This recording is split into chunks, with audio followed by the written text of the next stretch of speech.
Boa noite, meus irmãos. Graça e a paz do Senhor Jesus. Amém? Amém. Que bom poder estar aqui com os irmãos mais uma vez e a gente poder compartilhar a palavra do Senhor. Alguns de vocês devem estar se perguntando o que danado Fabrício foi fazer com esse crachá. Ele esqueceu o crachá. Alex estava ali, Ana Paula se levantou na carreira. Pai, mãe, pai deixou o crachá, esqueceu. Isso é o quê? Uma credencial. Sim ou não? É ela que eu uso para entrar no meu local de trabalho. Ela diz meu nome, diz minha função, diz o que é que eu posso, né, as funções que eu faço lá. E assim como essa credencial, a gente tem outras credenciais. Por exemplo, você vai num parque temático e aí eles colocam uma pulseirinha no braço, que é para tirar os intrusos, né? Quem não pagou, não entra. Bota a pulseirinha no braço. Outra credencial que você usa geralmente é a habilitação. Habilitação, para você fazer alguma coisa, você usa uma credencial, é habilitação, né? Você está dirigindo um carro lá, está dirigindo sem habilitação. Quem anda sem habilitação anda procurando os policiais, né? Tá errado, tá, meu irmão? Se você está fazendo isso, anda de ônibus, anda a pé, corre, vai tirar a tua habilitação primeiro, depois você anda. São credenciais. E aí você deve estar se perguntando, mas o que tem a ver com a mensagem? A gente vai ver um texto hoje que, da mesma forma que temos credenciais normais, por exemplo, se você está numa faculdade, é natural que o professor tenha a credencial necessária para dar aula, né? Ele seja habilitado para dar aula, ele tenha, sei lá, um mestrado, um doutorado, uma especialização, mas ele tenha uma credencial mínima para dar aula na faculdade. E a gente vai ver hoje que Jesus estava no templo, e os homens chegam para ele, os líderes religiosos, e dizem: qual é a sua credencial? Aí você deve estar se perguntando, ei, não tem isso na Bíblia não, Valêcio. Mas a gente vai ver, quando a gente lê a história, que vocês vão entender o que eu estou querendo dizer, tá bom? Então eu quero que você abra a sua Bíblia, em Lucas capítulo 20, aqui ó, qual é a sua credencial? O Filho de Deus vai dar a credencial dele. Eu sou filho de Deus. Abra a sua Bíblia em Lucas capítulo 20, eu vou tirar esse crachá, tá? Para não ficar um negócio muito...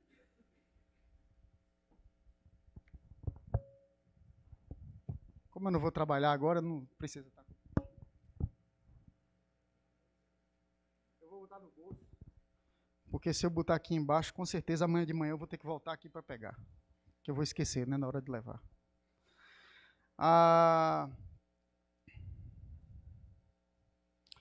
Nós vamos ver, meus irmãos, que mesmo contrariado e sendo provocado por religiosos, mesmo sabendo a intenção daquelas pessoas, de lhe questionarem, de lhe provocarem, Jesus age com compaixão e vai revelar o plano de salvação divino, mostrando nas entrelinhas suas credenciais de filho de Deus.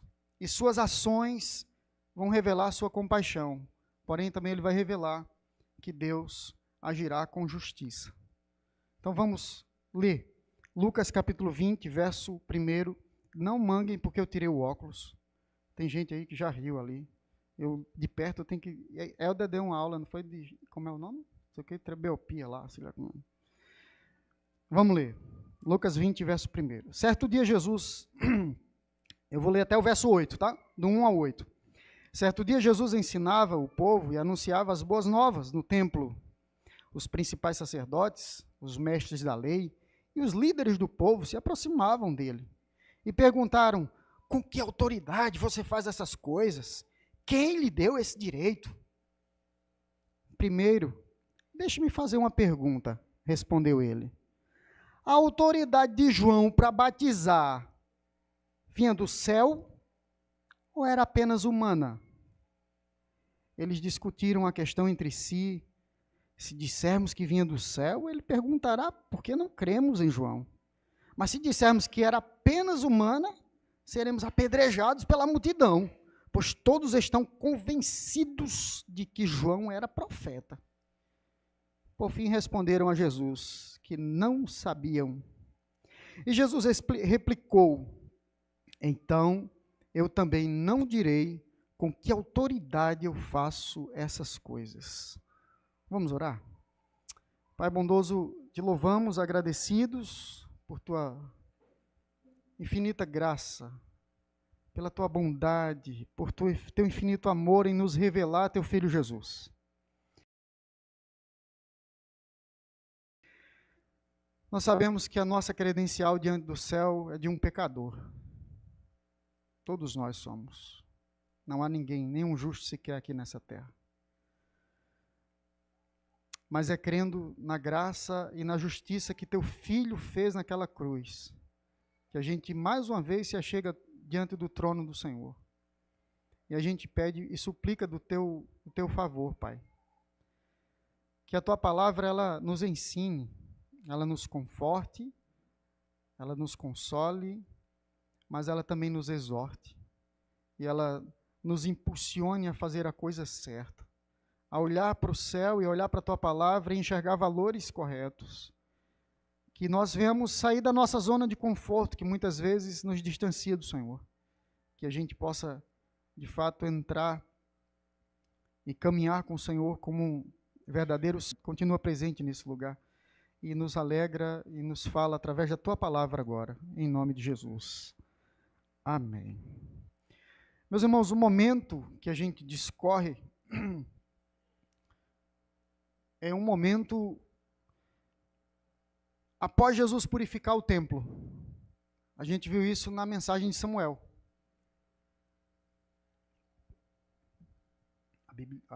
A garganta secou. Pode tirar a imagem, tá? Pode voltar lá para o outro. A gente viu isso na mensagem de Samuel. Se você olha os versículos anteriores, Jesus tinha entrado no templo, purificou o templo, e você vai ver uma turminha que está lá em cima, que vai estar aqui, ó. Vê aí, no verso 47. Jesus ensinava todos os dias, verso 47 do capítulo anterior. E deixe sua Bíblia aberta, se você puder. Diz assim, ó, Jesus ensinava todos os dias no templo, mas os principais sacerdotes e mestres da lei e outros líderes do povo planejavam matá-lo. Quem estava lá? Principais dos sacerdotes, mestres da lei e outros líderes do povo. E planejavam matá-lo. Então, a intenção daquelas pessoas com Jesus não era de ouvir os seus ensinos, era de matá-lo. E muito provavelmente, isso acontece na segunda-feira, e na terça-feira Jesus está lá no templo de novo, ensinando o povo. E nós lemos aqui, certo dia, Lucas não é categórico em dizer que era na terça, certo dia, mas estudando, se dá a ideia de que é justamente no dia seguinte. Jesus ensinava o povo e anunciava as boas novas no templo. Olha que coisa maravilhosa, Jesus está lá ensinando o povo e falando das boas novas. Jesus ensinava e falava das boas novas. E esse grupo, quando chega a ele e faz uma indagação provocativa, essa indagação que eles fazem a ele, perguntando se o batismo de João fazia aquilo, qual era a credencial dele, em outras palavras, com que autoridade você está fazendo isso? Em nome de quem você está fazendo isso? Fazendo isso o quê? Que coisa é essa? Alguns podem pensar que era só a questão da purificação do templo, que Jesus virou mesa, Jesus repreendeu os cambistas. Jesus diz aqui, a minha casa será chamada casa de oração, porque essa casa aqui é a casa do meu pai. E o verso 1, quando Jesus ensina, a palavra vai relatar vários momentos de seus ensinos. Por isso, ele era comumente chamado de mestre. Porém, os principais sacerdotes, os mestres da lei e os líderes do povo não estavam interessados em ouvir seus ensinos. E era um grupo bem seleto. Eram hostis. Eles não estavam mais brincando. Ele mandou os líderes, mandou os principais com Jesus. Ou seja, não estava alguém investigando, não, vamos ver se não, eles foram, os camaradas foram lá para resolver o problema, para tentar resolver o problema. Porque Jesus pregava algo totalmente atípico do que aqueles homens estavam falando. E aquilo era uma profecia que o próprio Jesus tinha falado em Lucas 9, 22. Eu queria que você abrisse, Jesus, se fosse possível. Lucas 9, 22. onde Jesus vai, filho do homem, sofra muitas coisas. Ele disse, ele será rejeitado pelos líderes do povo, pelos principais sacerdotes e pelos mestres da lei. Será morto, mas no terceiro dia ressuscitará. Então preste atenção, Jesus sabia já desse cenário. Antes disso, alguns dias antes, muitos, até anos antes, Jesus já tinha falado. Eu vou ser preso por quem? E não entenderam nada. Por que está dizendo isso? Ele está falando de quem? Né? E Jesus estava falando dele próprio. Mas no verso 2 eles perguntam com que autoridade ou em nome de quem você faz essas coisas? Quem lhe deu esse direito? Verso 2 do capítulo 20. Vou voltar para lá. Primeiramente é bom lembrar que o cenário é o templo. E lá só pode ensinar quem tem gabarito. Tinha que ter alguém delegado por eles. Se eu estou numa universidade, por exemplo, como eu acabei de falar, é natural que o meu professor tenha credenciais à altura da instituição. E aqueles homens não viam em Jesus isso. O termo essas coisas provavelmente não se referia apenas ao fato da purificação do templo no dia anterior, mas aos muitos milagres e sinais e curas e maravilhas.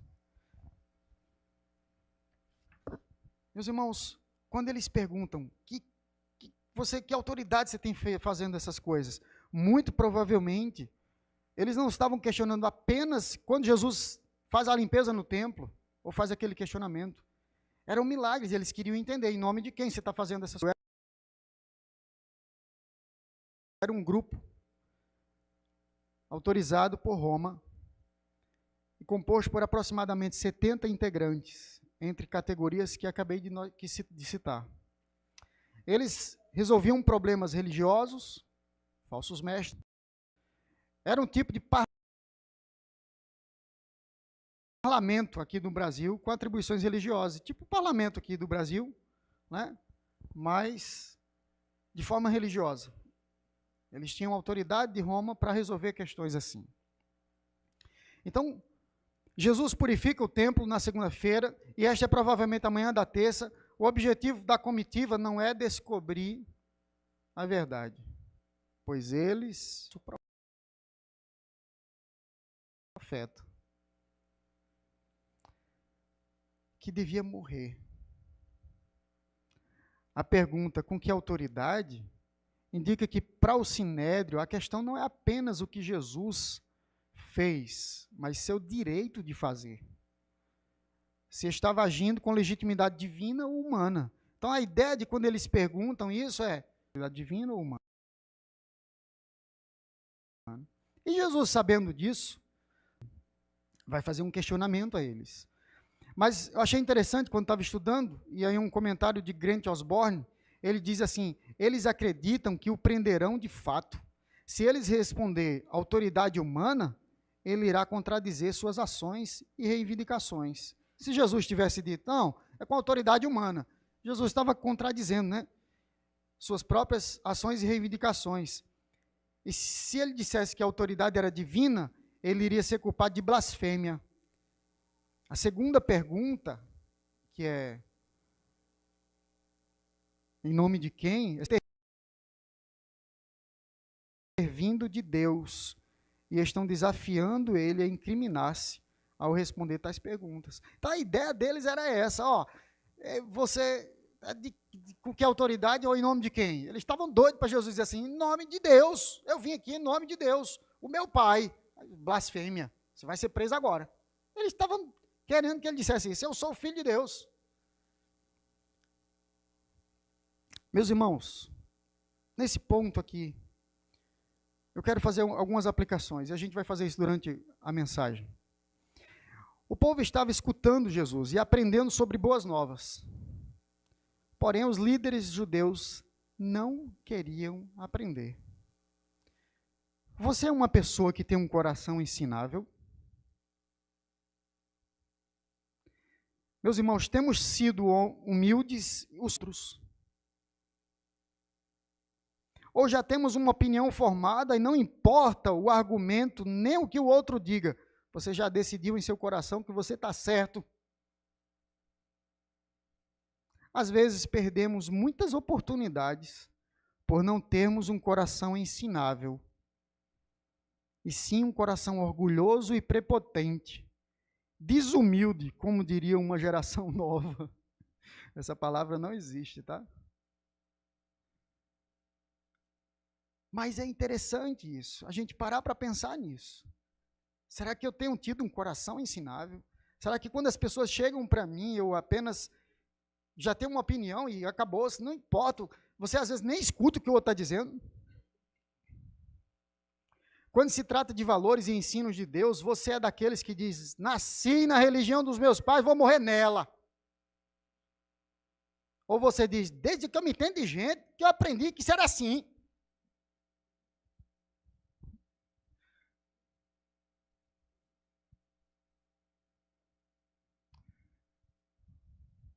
Não escuta nem o que o outro está falando, os argumentos. Você já está pensando no contra-argumento.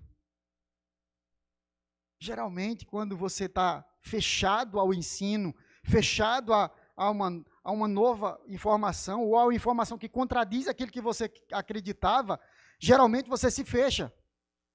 E você nem escuta.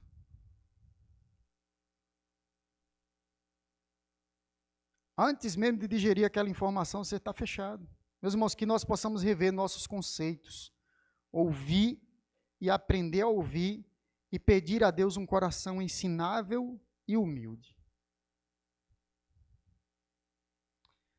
Eu acho interessante que quando eu estava estudando para concurso, nós estávamos respondendo questões e um dos meninos, a gente tinha um grupo de estudo, e um dos meninos, quando chegou numa questão lá, tinha a palavra atenuar. E quando essa palavra, a gente, na questão, leu a questão atenuar, eu não lembro a questão em si, mas eu lembro a história. Na cabeça daquele menino, a palavra atenuar era agravar. É justamente o contrário. E a gente começou uma discussão, e eu disse, não é assim, e não é, e não é, e os outros dois, rapaz, e tal, e não quero, e não é, e eu lembro que eu não tive paciência. Me levantei, porque eu já sou um cara meio impaciente mesmo, e levantei da mesa, me lembro até a cena, joguei a chave em cima da mesa, você é doido, é? Tá vendo que não é? E o outro, tu é teimoso, eu digo, eu sou mesmo, né, mas eu não dou o pé a torcer, não a hora dessa. Aí tá, que não... E eu disse, olha, atenuar não vai ficar só nessa. E passamos a questão. Quando foi na semana seguinte, que a gente se encontra para resolver questões de novo, aí ele disse, eu quero pedir desculpas. Por quê? Porque atenuar não é agravar. Atenuar é diminuir. A gente estava estudando direito penal, eu lembro hoje. Atenuar é diminuir, falava, vem atenuar a pena, ou seja, diminuir a pena. E aí na cabeça dele era agravar a pena. E aí ele pediu desculpas e reconheceu que estava errado. E diferentemente dos líderes religiosos, ele foi humilde, teve uma postura ensinável. Depois, né? Mas o ideal teria sido na hora. Mas não foi. Porque, meus irmãos, sempre é bom a gente reconhecer nossos erros e voltar para aquilo que é verdadeiro. Então, nunca é tarde para você reconhecer que errou. Tenha um coração ensinável. Mas vamos voltar para o texto. Do verso 3 ao verso 8, Jesus responde com uma contra-pergunta que era muito comum no meio dos rabinos. Era um estilo de fazer você pensar e não dar uma resposta de mão beijada. Então, você perguntava algo e Jesus, no lugar de dar a resposta, ele fazia uma outra pergunta que era para fazer você pensar. Quem aqui na igreja aqui? Alex. Se for uma pergunta a ele, dá outra pergunta para o cabo. Em outras palavras, dizendo assim, você já sabe a resposta, por que você está me perguntando? Né? Muitas vezes é assim. Muitas vezes é assim. Porém, meus irmãos, ao questionar se o batismo de João era do céu ou da terra, Jesus, como um bom judeu, não usa o nome Deus em vão e põe eles em uma enrascada. De início, eles queriam fazer isso com Jesus, mas tomaram uma invertida, né? Na linguagem de hoje. Pois a pergunta de Jesus remeteria eles a dizerem se o batismo de João, que João fazia,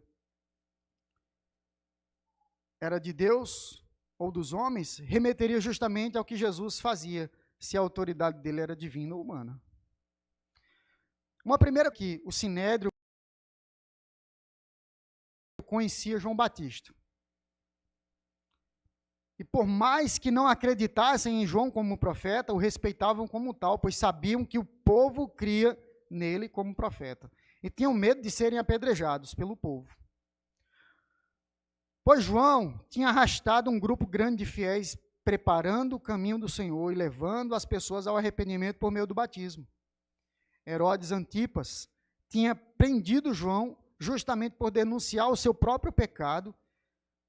Então, meus irmãos, não era simplesmente um lunático, um doido que andava com pele de camelo, tal, comia gafanhoto, não.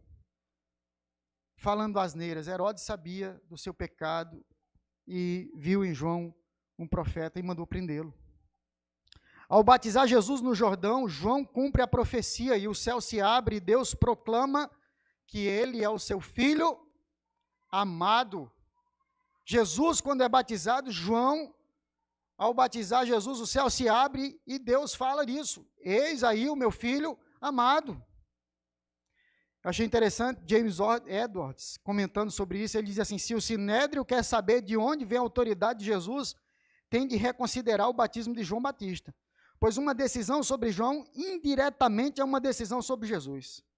Se o batismo de João fosse apenas de origem humana, então Jesus não age em nome e nem no poder de Deus. Seria um falso profeta como o Sinédrio suspeita. Mas se o batismo de João era do céu, ou seja, divinamente comissionado e capacitado, como as multidões acreditavam, e o Sinédrio temia, então ele, Jesus, ensina e age com autoridade divina. O dilema, meus irmãos, continua.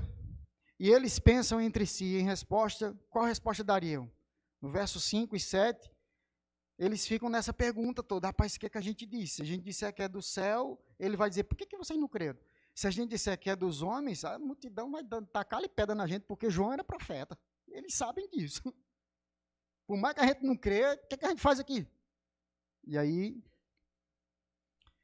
eles dizem, não, nós não sabemos. Não sabemos se o batismo de João era do céu ou da terra. Na verdade, eles sabiam. Eles não acreditavam que ele era o Filho de Deus. Mas tinham medo de serem apedrejados pela multidão, como disse James Edwards. Eles temem a possibilidade de serem apedrejados até a morte pela multidão, mas temem ainda mais uma confissão verdadeira. No verso 8, Jesus diz, também não direi com que autoridade faça essas coisas. O que estava sendo questionado era sobre qual autoridade ou em nome de quem Jesus fazia tudo aquilo. Ele, Jesus, não nega a autoria, ele mesmo que está fazendo. Na verdade, não importava a resposta.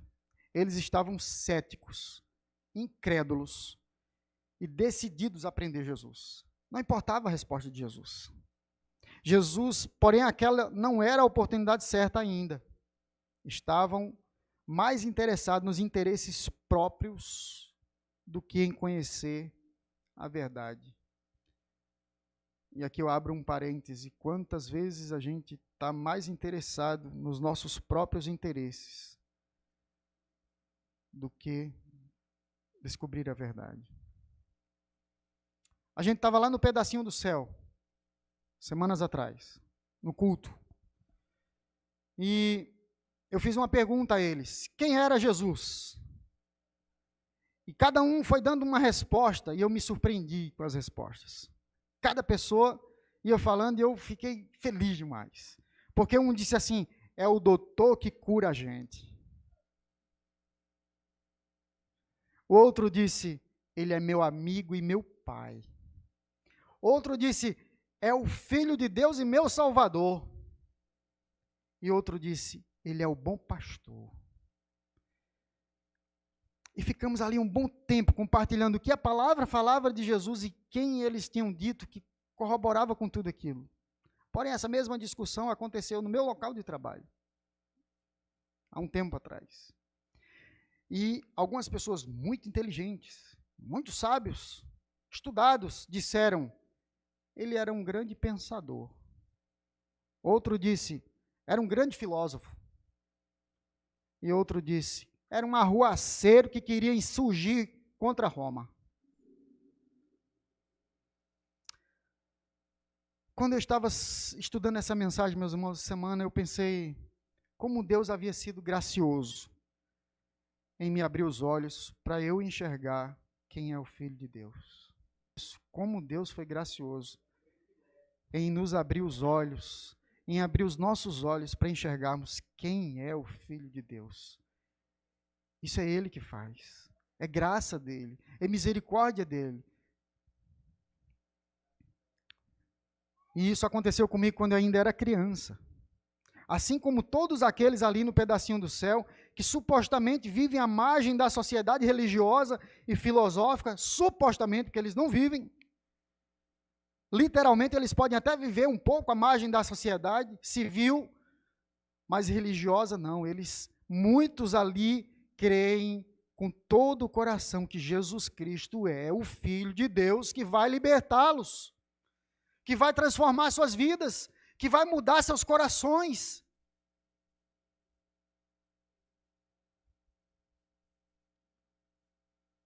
Contrastando com isso, meus irmãos, vejo pessoas eloquentes hoje que se prendem em suas crenças e filosofias, e até em suas religiões, mas não veem Jesus como o Filho de Deus. Quantos médicos, odontólogos, professores, pessoas que você olha assim, rapaz, como é que essa pessoa não entendeu isso ainda? Não é o grau de instrução que vai fazer a gente entender. É graça, é misericórdia. A grande questão é se eu sou humilde o suficiente para olhar para as Escrituras e ver que o Filho de Deus é Jesus Cristo. Como disse Grant Osborne, falando sobre os líderes religiosos e do Sinédrio, as verdades de Deus exigem que o olho da fé esteja aberto para elas. Aqueles que se cegam para estas realidades do reino podem descobrir um dia que Deus não está mais aberto para eles. Que possamos ser humildes e olhemos para o Filho de Deus e reconheçamos quem de fato Ele é. E aí, meus irmãos, Jesus foi provocado e ele vai e agora diz assim, eu vou trazer uma réplica. Vamos trazer uma réplica agora, eu vou ensinar esse povo. Eles querem a credencial? Deus nos ama tanto, meus irmãos, que Jesus olha para o povo e conta uma parábola como se fosse dizer a todos, vou contar com que credencial eu faço essas coisas. Eu vou revelar também um plano de salvação de Deus e demonstrar quem são de fato os falsos profetas. E eu quero convidar você a continuar lendo o texto, agora do verso 9 ao 16. E não olhe para o relógio, porque ainda é 9 e 15. 7, 15, 19 e 17. Em seguida, Jesus se voltou para o povo e contou a seguinte parábola. Um homem plantou um vinhedo e o arrendou a alguns lavradores. Depois partiu para um lugar distante, onde passou um longo tempo. Na época da colheita da uva, enviou um de seus servos para receber sua parte da produção. Os lavradores atacaram o servo, o espancaram e o mandaram de volta de mãos vazias. Então o dono da propriedade enviou outro servo. Mas eles também insultaram e espancaram e o mandaram de volta de mãos vazias. Enviou ainda um terceiro e eles o feriram e o expulsaram do vinhedo. Que farei? Disse o dono do vinhedo. Já sei, enviarei meu filho amado, certamente eles o respeitarão. No entanto, quando os lavradores viram o filho, disseram uns aos outros, aí vem o herdeiro da propriedade, vamos matá-lo e tomar posse dessa terra. Então o arrastaram para fora do vinhedo e o mataram. O que vocês acham que o dono do vinhedo fará com eles? Perguntou Jesus. Ele virá, matará os lavradores e arrendará o vinhedo a outros. Que isso jamais aconteça, disseram os que o ouviam. Jesus usa uma alegoria, conta uma história para explicar algo. Por exemplo, quando minha filha era pequena, e ela disse, pai, não vá contar essas coisas. Aí eu já contei, já fiz vergonha a ela, né? Então, não tem como voltar agora. Quando ela era pequenininha, a gente estava estudando geografia. E ela disse, pai, como é? Campina Grande é Brasil? Campina Grande é Paraíba? E eu notei que ela não tinha entendido ainda o conceito de cidade, estado e país. E o que eu tinha na hora era bacia. Eu estava na cozinha com ela. Então eu peguei 3 bacias, peguei uma pequena, uma média e uma grande, e disse, essa pequena é Campina Grande, essa média é Paraíba, e essa grandona é Brasil. Campina Grande cabe dentro da média, Paraíba. E as duas cabem dentro do Brasil. Mas se eu quiser botar o Brasil dentro dessa média aqui, que é Paraíba, cabe? Ela, não. E se eu pegar essa aqui, não. Você entendeu? Ela disse, entendi. Eu não sei se ela disse que entendeu para entender mesmo, ou se disse só para dizer assim, vou me livrar desse negócio que eu não entendi nada. Mas eu acho que ela entendeu na época. Eu usei uma alegoria para explicar algo simples. Porém, Jesus faz e conta essa parábola de forma alegórica para mostrar, meus irmãos, todo um propósito e um projeto de Deus. Olhando o texto, precisamos entender algumas coisas para ver como fazia sentido para eles. Algumas figuras que Jesus usa. Era comum na Galileia proprietários ricos de grandes terras terem terras e arrendarem a terra, para que aquelas pessoas cuidassem da terra. Que, por sua vez, muitas pessoas também não tinham dinheiro para comprar terras, então era comum um agricultor arrendar a terra. E o que é arrendar, Fabrício? É o ato de você ceder a terra para que aquela pessoa, com o tempo, cuide da terra, plante sobre ela, faça gerar lucro. E, com o tempo, você vai dar parte do lucro àquele proprietário. Só que, nesse caso específico, Jesus diz que o dono do vinhedo, ou seja, o proprietário da terra já tinha plantado a vinha já estava lá, ele já tinha feito tudo, e ele chamou lavradores para cuidar daquela terra. E aí eu quero que você abra a Bíblia aí, em Isaías 5, verso 1 até o 7, porque propositalmente Jesus vai usar a vinha e a figura do dono da vinha, e a gente vai ler uma profecia que tinha lá no livro de Isaías, que muito provavelmente vai fazer muito sentido quando a gente lê. E para eles fez todo sentido. Isaías 5, verso 1 até o 7. Diz assim, agora cantarei ao meu amado uma canção sobre seu vinhedo. Meu amado tinha um vinhedo numa colina muito fértil. Ele arou a terra, tirou as pedras, plantou as melhores videiras. No meio do vinhedo construiu uma torre de vigia e junto às rochas fez um tanque de prensar. Então, esperou pela colheita de uvas doces, mas o vinhedo só produziu uvas amargas. Agora, habitantes de Jerusalém e Judá, julguem entre mim e o vinhedo, e o meu vinhedo. O que mais poderia ter feito por meu vinhedo, que já não fiz? Porque quando esperava uvas doces, elas produziram uvas amargas. Agora, lhes digo que o farei com meu vinhedo.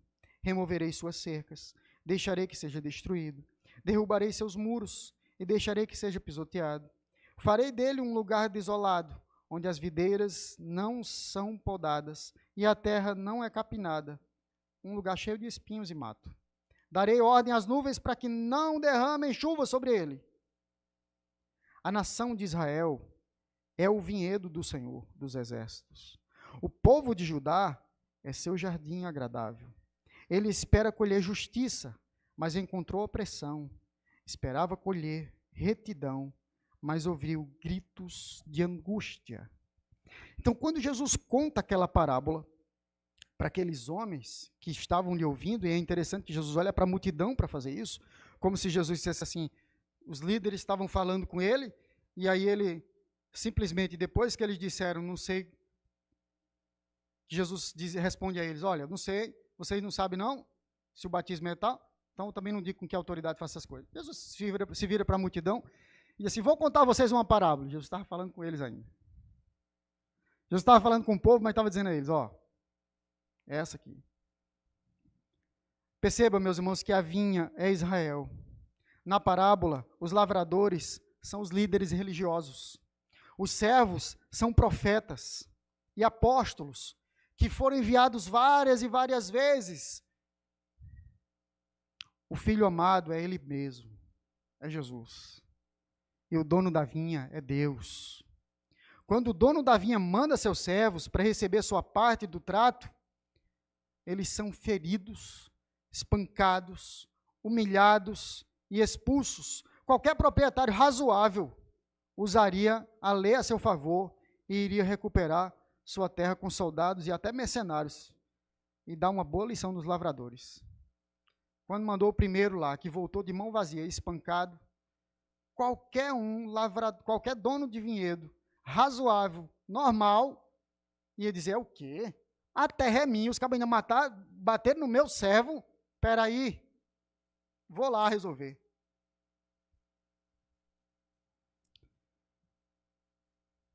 Porém, meus irmãos, o dono da vinha, que Jesus fala, é incrivelmente paciente, a ponto de enviar 3 servos. Ele não mandou um só, não. Mandou o primeiro. Foi espancado e voltou de mão vazia. Mandou o segundo. Fizeram a mesma coisa. Mandou o terceiro. Pior. E ele continuou mandando. Porque, meus irmãos, isso nos lembra a grande paciência de Deus. Por exemplo, em Jeremias 7, 25. Tem aí o texto? Geisa hoje vai ficar doida comigo com tanto texto. 25. Desde o dia em que seus antepassados saíram do Egito, até agora, continuo a enviar meus servos, os profetas, dia após dia. Meus irmãos, porém, Israel não atende. Pelo contrário, ele espanca Jeremias, aí não precisa abrir. Ele vai espancar Jeremias 20, verso 2. Ele apedreja Zacarias, 2 Crônicas 24, 21. E tantos outros, o que vai culminar, e eu quero que você abra agora, Lucas 13, 34. Lá na frente, com as palavras de Jesus, na verdade, uma oração, quando ele diz, Jerusalém, Jerusalém, cidade que mata os profetas e apedreja os mensageiros de Deus. Quantas vezes eu quis juntar seus filhos, como a galinha protege os seus pintinhos sob as asas, mas você não deixou. Grant Osborne, falando sobre isso, diz assim, superficialmente, o fato do proprietário enviar seu filho, no verso 13, parece até uma tolice.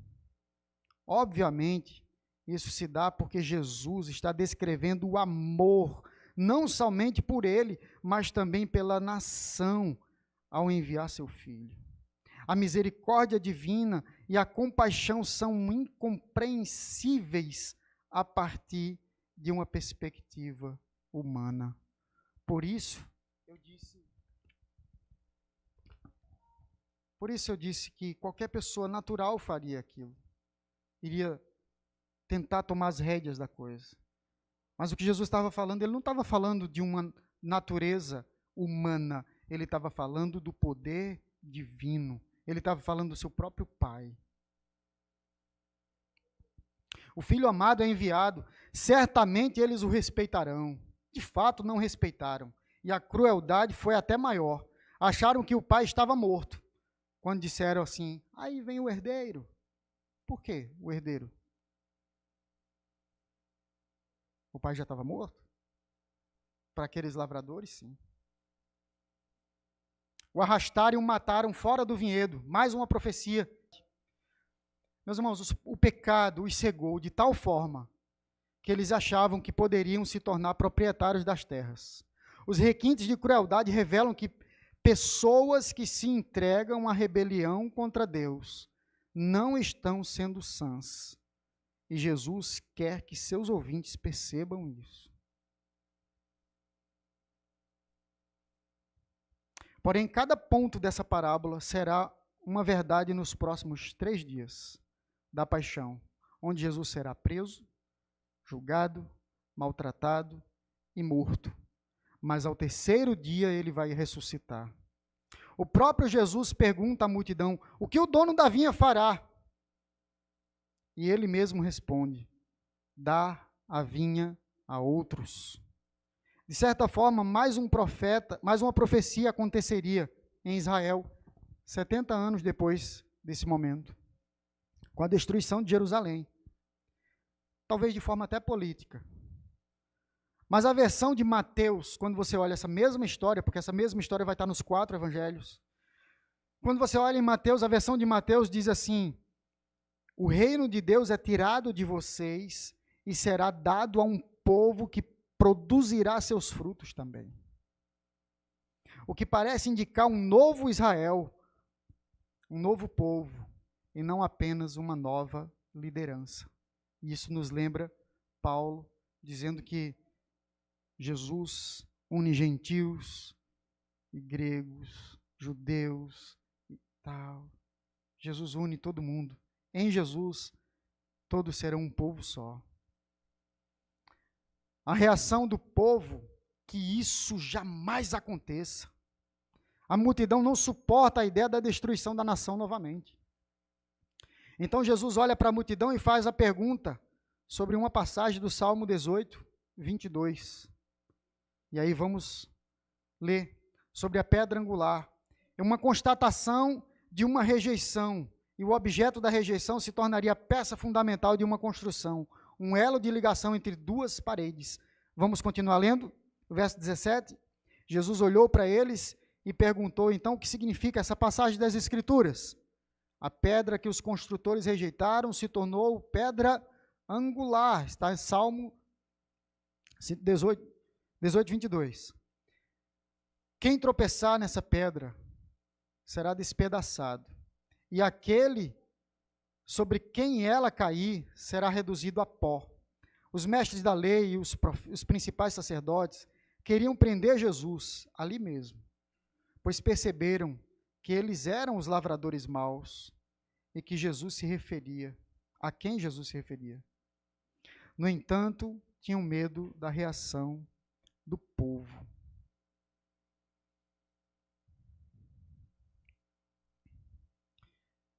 Meus irmãos, quando Grant Osborne, também comentando sobre esse texto, ele diz assim: a ênfase está na restauração e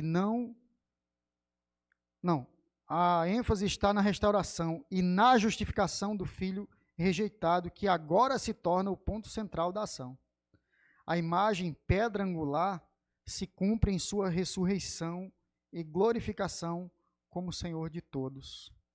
Nele seremos julgados e reduzidos a pó, assim como a pedra da profecia de Daniel destruiria todos os reinos da estátua.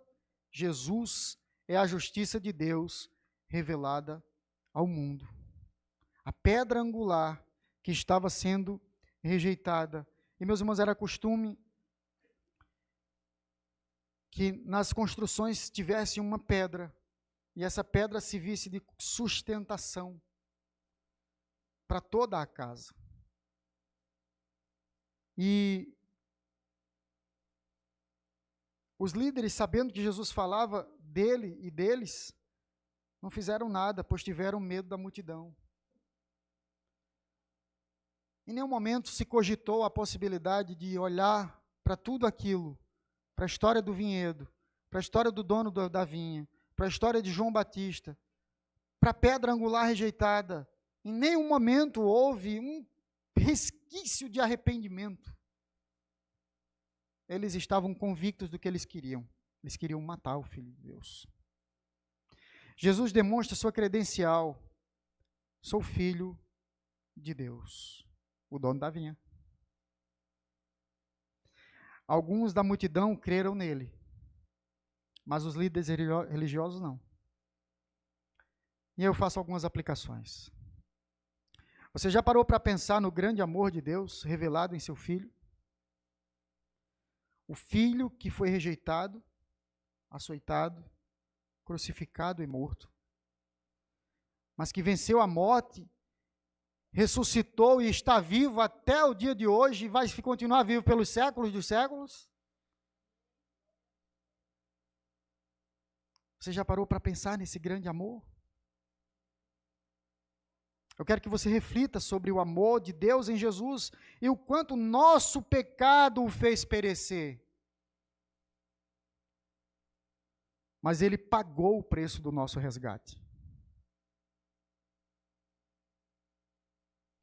Outro detalhe, o pecado pode nos deixar tão cegos, que não importa se estamos no templo, sendo um líder, ou totalmente envolvido na ganância do pecado e afastados da verdade de Deus. Cada vez que nos aproximamos do mal, ele nos cerca mais e mais, a ponto de coisas banais parecerem normais. E essa parábola, quando eu li, foi esse sentimento que eu tive. Eles espancaram os servos, vê o filho do dono, vamos matar. O pecado se tornou tão gradativo na vida daqueles homens. E isso é uma parábola, tá?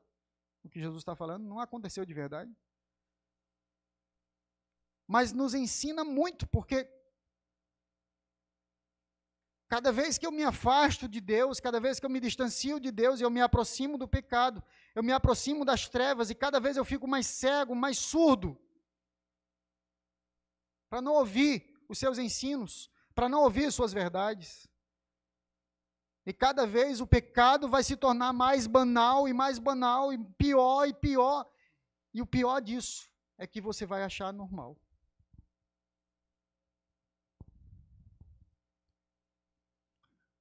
O pecado foi gradativo na vida daqueles lavradores, e o ponto final foi um assassinato sem escrúpulos. Então, se você pode evitar, evite o primeiro passo em direção ao mal. Caminhando para o final agora, de verdade. Um coração ensinável, uma conduta humilde, isso é uma música, se você procurar na internet. Para aprender valores da vida e valores celestes.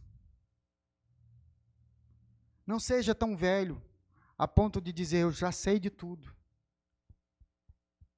Não seja tão orgulhoso a ponto de dizer, esse é o meu ponto de vista e ponto final.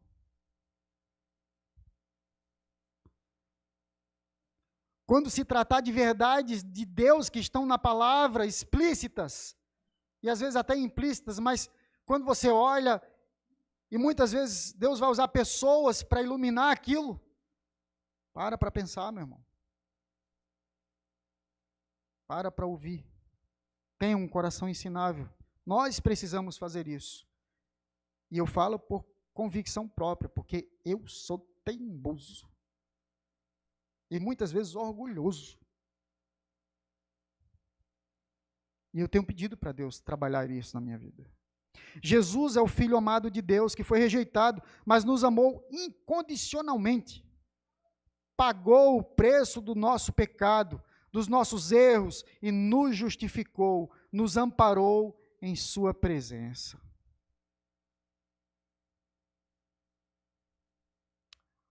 O escritor Kenneth Bailey conta uma história impressionante de um rei Hussein da Jordânia, que ilustra muito bem qual deveria ter sido a atitude dos arrendatários da vinha diante da autoridade do proprietário da vinha. Eu vou ler. Certa noite, no início da década de 1980, um rei foi informado por sua força de segurança nacional da Jordânia de que um grupo de cerca de 75 oficiais do exército da Jordânia estava, naquele momento, reunido em um quartel próximo dali, tramando um golpe militar contra o reino. Os oficiais da força de segurança pediram permissão para cercar o quartel e prender os conspiradores. O rei negou a permissão e disse: traga um helicóptero pequeno. Quando o helicóptero chegou, o rei embarcou junto ao piloto, mas foi ele próprio que pilotou aquela aeronave até o quartel, onde aterrissou na cobertura plana daquele edifício. O rei disse ao piloto: se você ouvir tiros, vá embora, sem mim. Desarmado, o rei entrou na sala em que os conspiradores estavam reunidos e lhes disse calmamente: senhores, fiquei sabendo que vocês estão reunidos aqui hoje à noite com o propósito de finalizar os planos para derrubar o meu governo e assumir o poder do país e estabelecer uma ditadura militar. Se o fizerem, o exército se dividirá e o país mergulhará numa guerra civil. Dezenas de milhares de pessoas inocentes vão morrer. Não há necessidade de nada disso. Eu estou aqui. Executem-me e prossigam com seu plano. Desse modo, apenas um homem morrerá. E houve silêncio naquela sala. Depois de um momento, aqueles rebeldes se adiantaram um por um e beijaram as mãos e os pés daquele rei e juraram lealdade a ele pelo resto da vida. Era essa ilustração que faria todo sentido para aqueles lavradores. E que nós, meus irmãos, não sejamos como eles, com o coração tão endurecido a ponto de não nos curvarmos diante de Deus. Que de fato a gente possa dizer: Senhor, eu preciso do Senhor. Eu preciso do Senhor porque eu sei que o meu pecado já foi pago, o preço do meu pecado foi pago em Jesus, e é por causa do seu sofrimento que eu estou aqui. Amém? Vamos fechar os olhos, vamos orar. Meu Deus,